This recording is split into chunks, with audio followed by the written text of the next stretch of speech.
Hi friends, இப்போ வந்து என்ன பார்க்க போகிறோன்னா, நமக்கு பூரி மசாலா எப்படி செய்கிறதுன்னு தான் பார்க்க போகிறோம். அதுக்கு ஒரு கடாயை வச்சுட்டேன். கடாயில் எண்ணெய் விட்டாச்சு. எண்ணெய் காஞ்சிருச்சு. இப்போ கடுகு 1/2 ஸ்பூன் போட்டுக்கிடுவோம். கடுகு நல்லா பொரிஞ்சு வந்துருச்சு. 1 டேபிள் ஸ்பூன் அளவுக்கு கடலைப்பருப்பு போட்டுக்கோங்க. பட்டையை போட்டுருங்க. ஒரு அன்னாச்சி பூ எடுத்திருக்கேன், அதையும் ஆட் பண்ணிக்கிடுவோம். இதுவும் பட்டை தான்.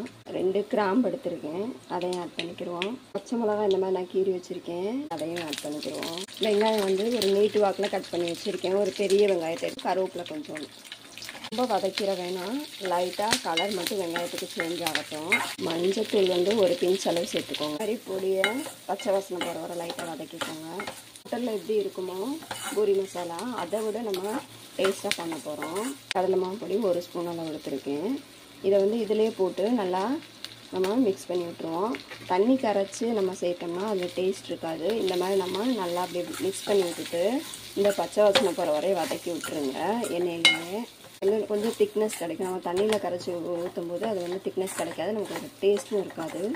இந்த மாதிரி செஞ்சு பார்த்தீங்கன்னா உங்களுக்கு டேஸ்ட்டு கிடைக்கும். அந்த பச்சை வாசனை வந்து இதுலேயே நல்லா எண்ணெயிலே நம்மளுக்கு வதங்கிடும். கொஞ்சம் திக்காக நமக்கு பூரி மசாலா கிடைக்கும். லைட்டாக ஒரு 2 நிமிஷத்துக்கு வதக்கி விட்டுட்டு இப்போ தேவையான அளவு தண்ணி விட்டுருவோம். உங்களுக்கு எந்த அளவுக்கு பூரி மசாலா வேணுமோ, எத்தனை பேத்துக்கு வேணுமோ அந்த அளவுக்கு எடுத்துக்கோங்க.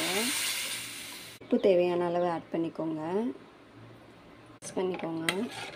லைட்டாக கொதி வரவும் நம்ம உருளைக்கிழங்கு எடுத்து ஆட் பண்ணுங்க. ஃப்ரெண்ட்ஸ், நல்லா இந்த மாதிரி கொதிச்சு வந்துடுச்சு. 2 உருளைக்கிழங்கு எடுத்திருக்கேன். உங்களுக்கு எத்தனை பேத்துக்கு செய்யறோ அந்த அளவுக்கு உருளைக்கிழங்கு எடுத்துக்கோங்க. உருளைக்கிழங்கு வந்து இந்த மாதிரி நான் வேக வச்சு இந்த மாதிரி மசிச்சு வச்சுருக்கேன். ஆட் பண்ணிக்கிடுவோம். கொத்தமல்லி இருந்தால் கொத்தமல்லி ஆட் பண்ணிக்கோங்க. பொடி போட்டு முடிடுவோம். ஒரு 5 மினிட்ஸ் கழிச்சு நம்ம ஓப்பன் பண்ணி பார்ப்போம். ஃப்ரெண்ட்ஸ், ஓப்பன் பண்ணி பார்ப்போம். பாருங்கள், நல்லா குக் ஆயிடுச்சு.